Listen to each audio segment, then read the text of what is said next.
L'actualité, c'est bien entendu l'économie. Il faut souvent parler de l'économie. On aime bien parler de tout, mais sauf de ce qui fait respirer. Ah oui, parce que l'oxygène là, il faut qu'on en parle. Ah oui, s'il n'y a pas d'oxygène, ben on crève. Oui. Et là, j'évoque un peu la notion de photosynthèse. C'est-à-dire, nous avons besoin d'oxygène et les arbres ont besoin de gaz carbonique. Voilà. Donc, nous, on envoie le CO2 et ils nous envoient O2. Voilà, O2. CO2, O2. Voilà, dioxyde de carbone. Non, mais c'est que parfois aussi, de femmes solo. Alors, et je suis contre le fait de dire que oui, la formation à la française est inutile. Non, mais aussi, mais un intellectuel, c'est la culture générale. Ah oui, quand les Moustapha Niasse, vous les interpellez sur des questions liées à René Descartes, et il vous explique même quel est le nom de la maman ou du papa de René Descartes, ça veut dire ce que ça veut dire. Bon, ça c'est du sengourisme, ou un sengourien bon teint. Alors, on a levé de fonds sur le marché de l'UEMOA. Hier, le quotidien nous a dit que le ministre est allé pour chercher de l'argent, il est revenu les mains vides et les poches vides. Il n'a rien eu. Donc, Samba Mbayan Bidokul. Bon, de toutes les façons, vous avez aujourd'hui, l'État ne dit pas. C'est pour dire ne dit pas. Ne dit pas. C'est ne dit pas. Ne dit pas la vérité. On peut aussi dire ne débat pas tout. Ne dit pas tout. Ne dit pas tout. Ça, c'est le titre du quotidien, le quotidien. Alors, la vérité sur l'émission de 92 milliards. Il est question de quoi? En réalité, l'État cherchait plutôt 130 milliards. La vérité sur l'émission de 92 milliards. L'État cherchait plutôt 130 milliards. Et je sais que le quotidien, avec Mohamed Gueye comme vraiment patron de la rédaction, on peut comprendre aisément que ces informations sont loin d'être des broutilles. Loin d'être des broutilles. Alors, le ministère retourne au marché. Mohamed Gueye from Barni, hein, Barni Gueye. Il faut toujours ajouter Gueye. Barni Gueye. Alors, le ministère retourne au marché les 13 et 27 décembre prochains. Est-ce que le ministère va encore revenir bredouille? Pour l'instant, la première tentative, ça a été du fourasse. Fourasse. Et aujourd'hui aussi, est-ce que ce sera du fourasse? De toutes les façons, quand on parle d'actualité, on évoque aussi un autre point. Mais Enquête Quotidien passe au crible les voyages du président de la République.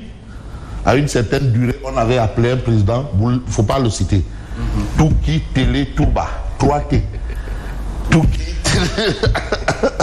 mais il ne faut pas le citer. Suivez mon regard. Vous avez la presse aussi à cette manière de qualifier TTT.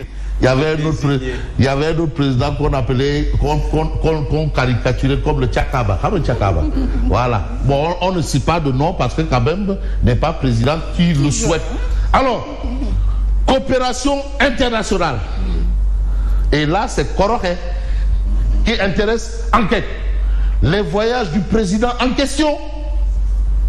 Hier, il était aux Émirats Arabes Unis. Là, il a manqué 1, 2, 3. Il devait passer par le Qatar également, je crois. Mais tous ces voyages-là, même en Gambie, à Bissau, en Mauritanie, les voyages du président en question.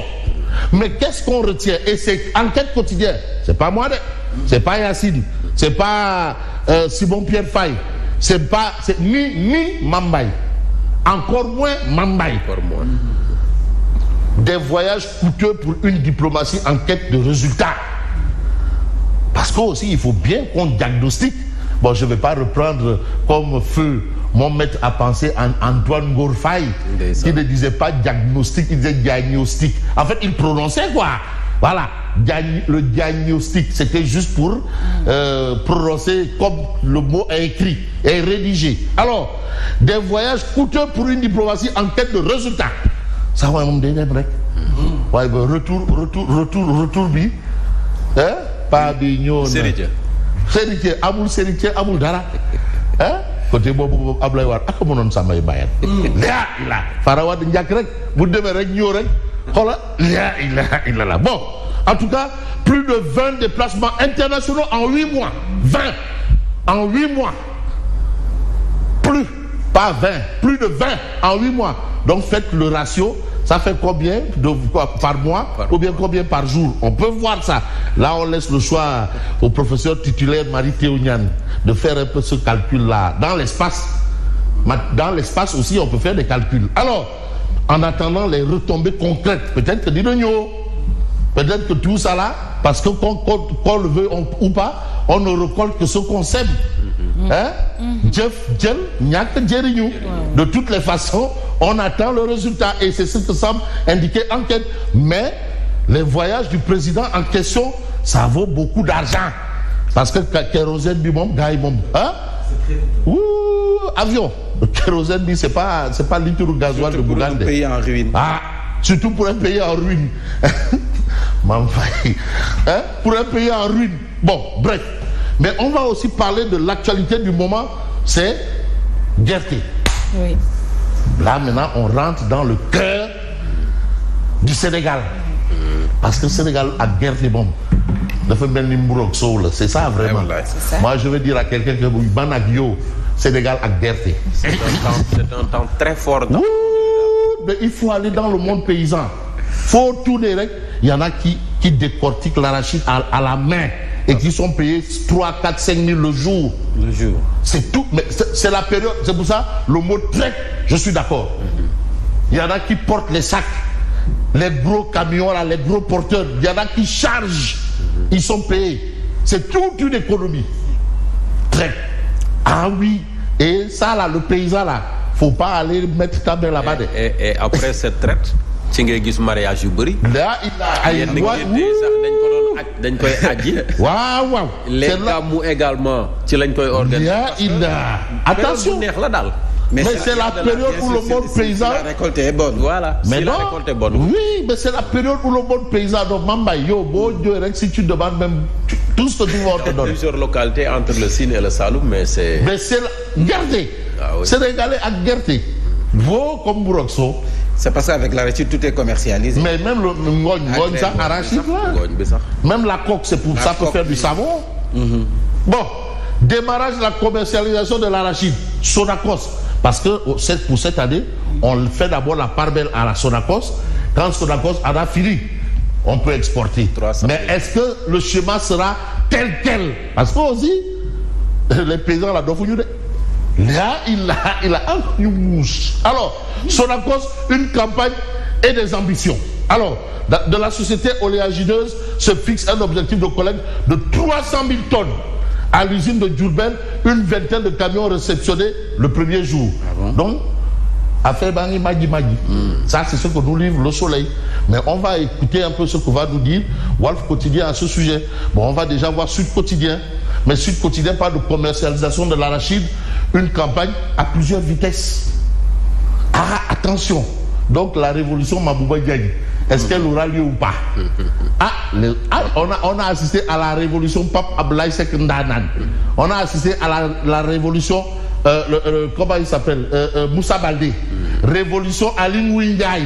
Bon, mais est-ce que la révolution Mabouba Diagne, parce qu'on nous a vendu un quelqu'un qui connaît, est-ce qu'elle aura lieu? De toutes les façons, la Sonacos vise 300 000 tonnes de graines d'arachide, timide démarrage, absence de points de collecte fonctionnels, à la recherche d'opérateurs privés stockeurs. Il n'y a personne. Les gens cherchent, chacun se cherche et personne ne voit l'autre.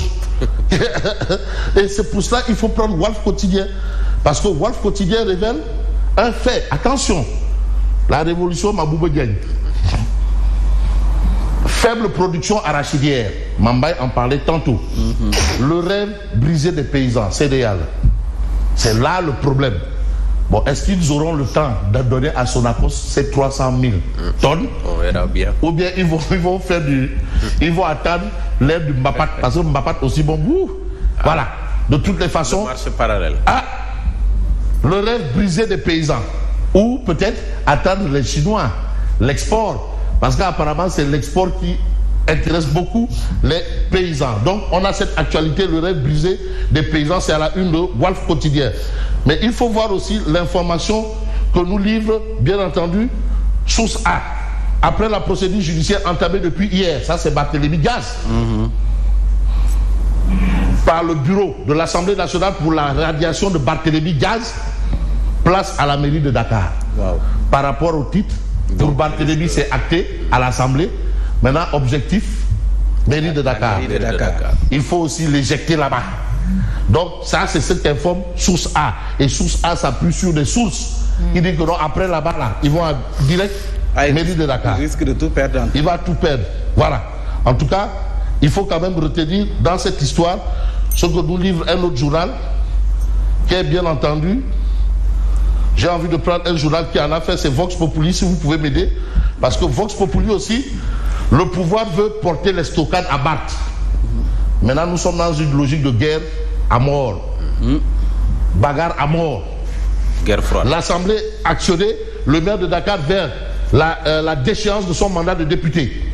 Mais vous avez la réaction de Pape Kodare Gaïté Kaba, chargé de communication de Barthélémy Diaz, qui tire sur le pouvoir. En fait, le but de la manœuvre, c'est de réduire l'opposition à sa plus simple expression.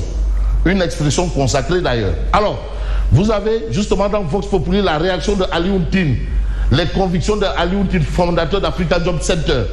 Des concertations s'imposent urgemment entre le gouvernement, entre les gouvernants et les entreprises de presse. Oui. Ça ne sert à rien de se crêper le chignon. Vraiment. Et ça n'apportera absolument rien. Mais on va voir un peu tout sur 2 minutes pour lire l'essentiel. Campagne arachidière démarre, rage dans la panade, la panade. Les opérateurs ont les poches trouées. Khalis Amoun. Si les gens cherchent les opérateurs là, c'est que Amoun Khalis.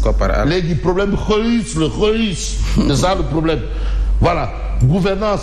Boumtoubi exige un audit de la dette du Sénégal estimé à 24 000 milliards. Là aussi, c'est un autre problème. Verbatim, assemblée, savoir apprendre. Ça aussi, c'est important. On doit savoir apprendre. Mais apprendre, c'est quand même ce qui s'imposerait à tout être humain, parce que quand on voit un peu le titre d'un autre journal, j'ai envie de prendre le point actuel quand même, qui fait un point sur 2 personnes ayant choisi, ayant fait ce qu'on appelle des apostats politiques. Bon bref, on ferme. 2 personnes absents du gouvernement, Déthié Fall et Boubacar Camara, attendent leur point de chute. Alors, investi sur la liste de Samba Sekadou, Déthié Fall a mis sa réputation en jeu pour soutenir Pastef. Boubacar Camara est devenu un défenseur du projet durant la campagne électorale. Mais les 2 leaders politiques prétendent à des postes seniors. Waouh! Bon, je ne sais pas ce qu'on entend par poste senior. On a DG. DG de Apix, c'est senior, hein? Hyper senior. DG du port, c'est hyper senior. Qui est à la hauteur de leur profil. En tout cas, c'est ce que nous livre le point actuel. Ils n'ont pas fait ça pour absolument rien du tout, parce qu'en politique, tout acte qu'on passe pour en tirer des dividendes. Va-t-on vers un remaniement après le marathon budgétaire et la DPG? C'est une interrogation. Mais Odia nous amène aussi dans son monde, Oumba Diakité, peut-être, pour revenir sur l'actualité à sa manière ou à sa façon. Et tout dépendrait un peu de la lecture de Odia, parce que Odia aussi est dans la place pour faire un peu son point aussi, son show de l'actualité. Malheureusement, nous n'avons pas le temps de voir Odia. Ah ouais, Odia, il est là. Bon, là, on a Farbangom, Borom, titre foncier. Voilà, le Khalif général pour le titre foncier. Il a beaucoup de titres fonciers dans tout le Sénégal. Alors, il a un collier en titre foncier. Il a aussi des titres fonciers sous le pied. Farba titre foncier. Donc, il faut l'appeler Farba titre foncier. Voilà. Doro, vous avez Doro Gueye, terrain connu. Doro Gueye. Ça, c'est un peu. Est-ce que ce n'est pas la ruine de l'ancien régime? La ruine. Abo Amir, Marie Allo, voilà, Birima, député, lui, il se cache. Voilà. Donc, chacun aussi. C'est probablement. Attends, ça c'est qui? Tante. Président Diomaye. Badjen. Président Diomaye. Moi, Omar City. Ça c'est. Alors, non mais c'est ce qu'on appelle en football, c'est le spécialiste des balles arrêtées. À votre entendeur, salut et bonne continuation. Merci beaucoup Fabrice, à tout à l'heure pour la revue de presse. Et tout de suite, nous passons au